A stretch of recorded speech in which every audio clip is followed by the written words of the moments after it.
नमस्कार श्रोते हो, तुम्ही ऐकत आहात भाग्यविधाता भाग 32. विश्वजित आणि आरोही घरी आले होते.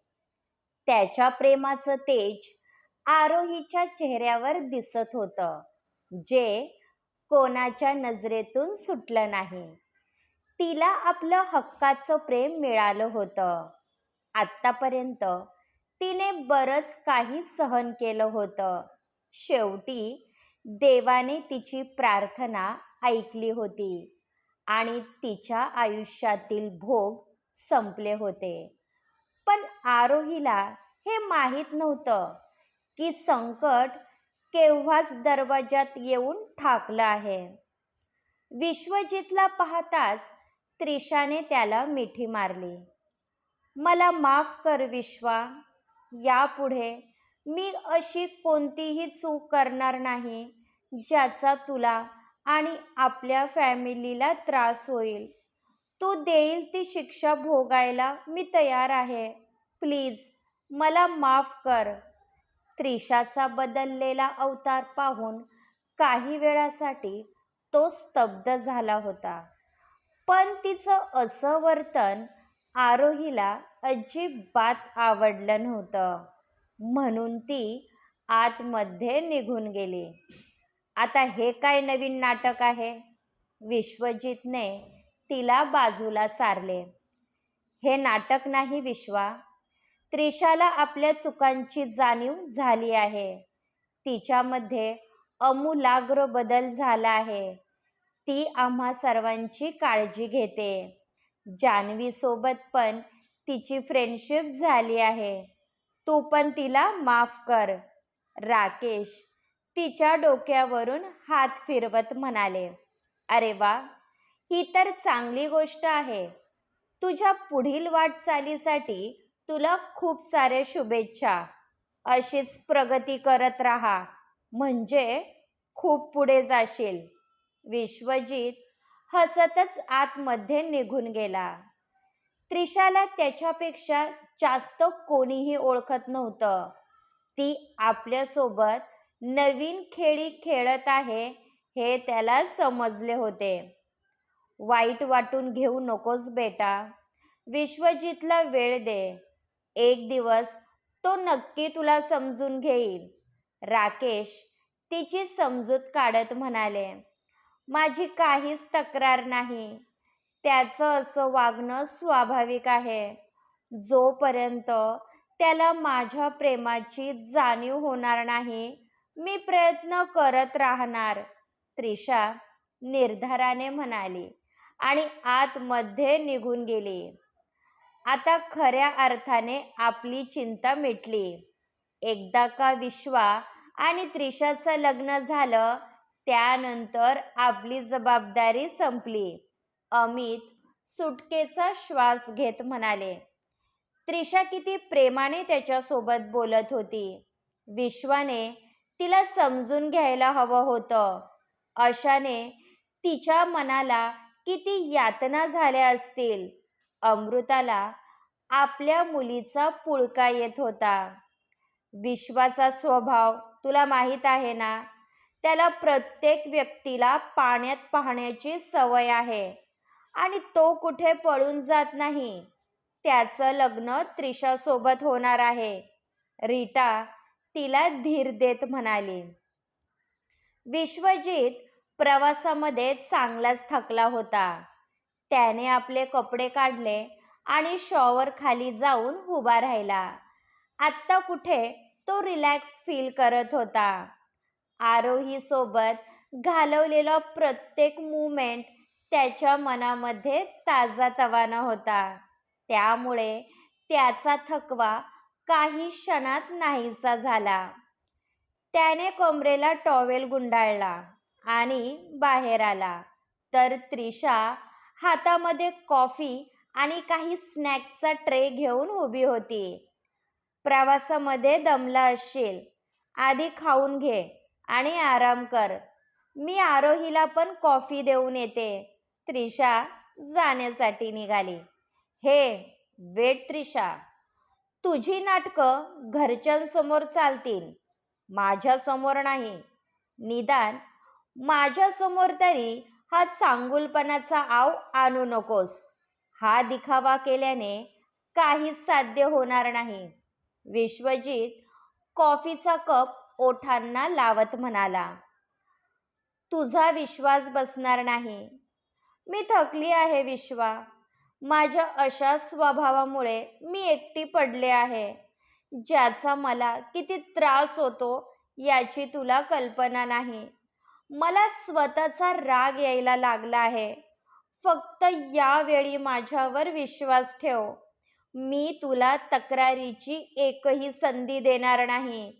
त्रिशा हताश होत म्हणाली. तिच्या डोळ्यांतून अश्रूचे थेंब ओघळत होते. ही पहिली वेळ होती जेव्हा विश्वजित तिला रडताना पाहत होता. हे रिलॅक्स, मी सहज म्हणालो. तू सुधारलीस तर याचा सर्वात जास्त आनंद मला होईल. विश्वजितने तिच्या डोक्यावरून हात फिरवला. थँक्यू विश्वा. निदान तू तरी मला समजून घेतलं. इतकं बोलून त्रिशा बाहेर निघून गेली. तिने कितीही स्वतःला बदलण्याचा प्रयत्न केला तरी त्याचा विश्वजितवर काहीही परिणाम होणार नव्हता. कारण आरोहीने त्याचं संपूर्ण आयुष्य व्यापून टाकलं होतं. आरोहीला कधी एकदा जान्हवीला भेटतो असं झालं होतं. जान्हवी. आरोही तिच्या रूममध्ये आली. त्यावेळी जान्हवी पेंटिंग रेखाटण्यात व्यस्त होती. आलीस तू? मी तुला किती मिस करत होते. तुझ्याशिवाय माझं कशात मन लागत नव्हतं, जान्हवी म्हणाली. तुला सिद्धार्थ असताना माझी आठवण आली. कमाल आहे. सिद्धार्थने तुला पुरेसा वेळ दिला नाही का? आरोहीने त्याचं नाव घेतलं म्हणून ती कमालीची लाजली. वाव, किती गोड पेंटिंग आहे. खरंच जानू, तुझ्या हातामध्ये जादू आहे. आरोहीला तिचं भारी कौतुक वाटत होतं. याचं श्रेय सिद्धार्थला जातं. त्याने मदत केली म्हणून ही पेंटिंग मी पूर्ण करू शकले. यापुढे मी स्वतःच्या पायावर उभी राहिली नाही तरी चालेल, पण मला लॉंग लाईफ सिद्धार्थची फ्रेंडशिप हवी आहे. तो खूप केअरिंग आहे. स्वतःपेक्षा दुसऱ्यांच्या सुखाचा विचार जास्त करतो. जान्हवी मनापासून बोलत होती. हे वेडूबाई, असं बोलायचं नसतं. एक दिवस तू नक्की स्वतःच्या पायावर उभी राहणार, हा माझा विश्वास आहे. डॉक्टरांनी काही मेडिसिन दिले आहेत, ते नित्यनियमाने घ्यायचे. त्यांनी जी पथ्य सांगितली आहे ती सांगितल्याप्रमाणे पाळावी लागतील. यामध्ये अजिबात हलगर्जीपणा होता कामा नये. तसं लक्ष करून द्यायला मी आहे. तरी तुला सांगितलं. मी फ्रेश होऊन आले. प्रवासामुळे दमल्यासारखं झालं आहे. आरोहीला कधी एकदा बिछाण्यावर अंग टाकतो असं झालं होतं. बाय द वे आरोही, तुम्ही 1 दिवसासाठी गेला होता ना? मग मुक्काम कसा काय केला? विश्वाभाईने त्रास तर दिला नाही ना? त्यांचा स्वभाव मस्तीखोर आहे म्हणून विचारलं, जान्हवी गालात हसत म्हणाली. ज्यामुळे आरोही कमालीची लाजली. काहीतरीच काय, असं काहीही नाही. आरोहीचा चेहरा खूप काही सांगून जात होता. तू सांगितलं नाही तरी तुझा चेहरा खूप काही सांगून जातो. म्हणजे आता तू माझी वहिनी होणार, हे फिक्स आहे तर, जान्हवी हसतच म्हणाली. तिच्या तोंडून वहिनी हा शब्द ऐकून तिला भारीवाली फिलिंग आली होती. आरोही, तुझ्यासाठी कॉफी आणली आहे. त्रिशा आतमध्ये आली. तसा दोघींच्या संभाषणात खंड पडला. कॉफी आणि माझ्यासाठी? आरोहीचा विश्वास बसत नव्हता. घे आरोही. आपली त्रिशा आधीसारखी राहिलेली नाही. तिचा स्वभाव बदलला आहे. जान्हवीने तिला डोळ्यांनी खुणावलं. तसा आरोहीने कॉफीचा कप घेतला. थँक्यू, आरोही कसंनुसं म्हणाली.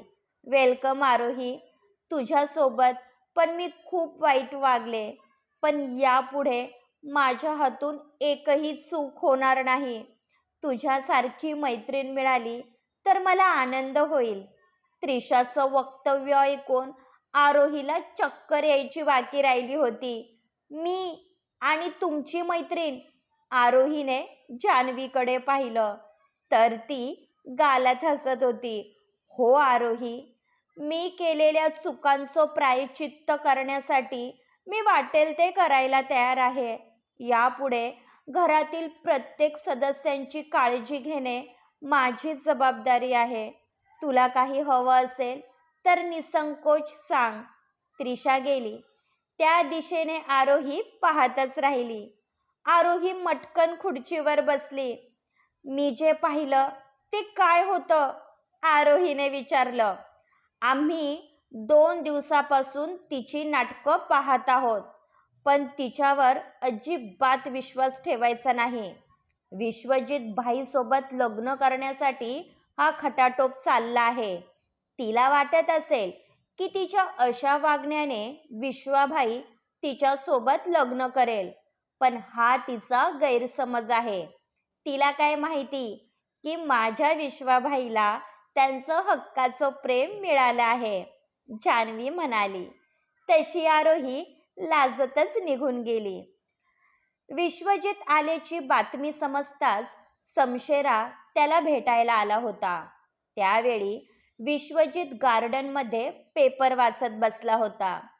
खंडूने तोंडावर फडका बांधला आणि त्याच्या अवतीभोवती काम करत होता. विश्वजितची पर्सनॅलिटी आणि रुतबा पाहून तो हैराण झाला होता. अशा हँडसम मुलाच्या सहवासात आपली आरोही राहते हे त्याला सहनच झालं नव्हतं. म्हणून त्याला लवकरात लवकर आरोहीला घेऊन लंपास व्हायचं होतं. पण त्याला अजूनही आरोहीचं दर्शन झालं नव्हतं, म्हणून तो मनातून खट्टू झाला होता. गुड मॉर्निंग बॉस, समशेरा अदबीने म्हणाला. 2 दिवस मी नव्हतो. या दिवसात तू काय केलंस? विश्वजितची नजर पेपरवर होती. आता त्याला काय उत्तर द्यावं हेच त्याला समजत नव्हतं, म्हणून तो शांत उभा राहिला. मी काहीतरी विचारलं. विश्वजितने पेपर बाजूला सारला. गर्लफ्रेंड सोबत होतो. समशेराने खरं काय ते सांगून टाकलं. व्हॉट? तुला गर्लफ्रेंड आहे? ही तीच मुलगी आहे ना जिच्यासाठी आपण पोलीस स्टेशनमध्ये गेलो होतो? विश्वजितने विचारलं. येस बॉस, जया नाव आहे तिचं. आरोही मॅडमची फ्रेंड आहे. त्या दिवशी तुम्ही तिला भेटला होता, समशेराने सांगितलं. तितक्यात आरोही कॉफी घेऊन आली. गुड मॉर्निंग समशेरा भाई, मी तुमच्यासाठी कॉफी घेऊन येते, आरोही म्हणाली. नो थँक्स, मी ब्रेकफास्ट करून आलो आहे, येतो मी, समशेराने काढता पाय घेतला. शेवटी खंडूची नजर आरोहीवर पडली आणि तो पाहतच राहिला. आरोही आधीपेक्षा जास्त सुंदर दिसत होती. तिच्या अंगावर असलेला पर्पल कलरचा लॉंग वन पीस, केसांचा पोनीटेल, चेहऱ्यावर हलका मेकअप, ती खानदानी आणि पैसेवाल्या घरातील वाटत होती. माझी एक रिक्वेस्ट होती. आय होप तुम्ही नकार देणार नाही, आरोही म्हणाली. त्याने आजूबाजूला पाहिलं. खंडू त्यांच्यापासून दूर असल्यामुळे दोघांचं संभाषण त्याच्यापर्यंत पोहोचत नव्हतं. जे काही सांगायचं असेल ते बेडरूममध्ये सांग. इथे मला कमी ऐकायला येतं, विश्वजित मुद्दाम म्हणाला. तिने रागात त्याच्याकडे पाहिलं. यावेळी मी सिरियस आहे. माझी फ्रेंड जया, तुम्ही तिला भेटला आहात. ती बिचारी खूप चांगली आहे आणि शिकलेली पण आहे. मजबुरीमध्ये तिला नको ते काम करावं लागतं. पण ती तरी काय करणार? तिच्यावर बऱ्याच जबाबदाऱ्या आहेत ज्या तिला पूर्ण करायच्या आहेत. तुम्ही एखादा जॉब दिला असता तर तिची लाईफ सेट झाली असती, आरोही म्हणाली. विश्वजितने काही वेळ विचार केला. उद्या तिला घेऊन ऑफिसमध्ये ये, त्यानंतर मी डिसिजन घेईल, विश्वजित म्हणाला. तशी ती खुश झाली. थँक्यू सर, मी तुमच्या ब्रेकफास्टची तयारी करते. आरोही जाण्यासाठी निघाली. हे हॅलो, तुझं काम झालं तर लगेच निघायचं, बस इथं, विश्वजितने दम दिला. बट सर, एकदा सांगितलं ना तर ऐकायचं, विश्वजित म्हणाला. म्हणून आरोही त्याच्या समोरच्या खुर्चीवर बसली. त्याने आपल्या कपमधून अर्धी कॉफी संपवली आणि तो कप तिच्या समोर धरला. ती गालात हसली आणि तो कप आपल्या ओठांना लावला. दोघांच्या नजरेचे खेळ चालले होते. ते तर नशीब, त्यावेळी ते पाहण्यासाठी घरातील फॅमिली मेंबर नव्हते. क्रमश. पुढील भाग ऐकण्यासाठी आमच्या चॅनलला सबस्क्राईब करा. धन्यवाद.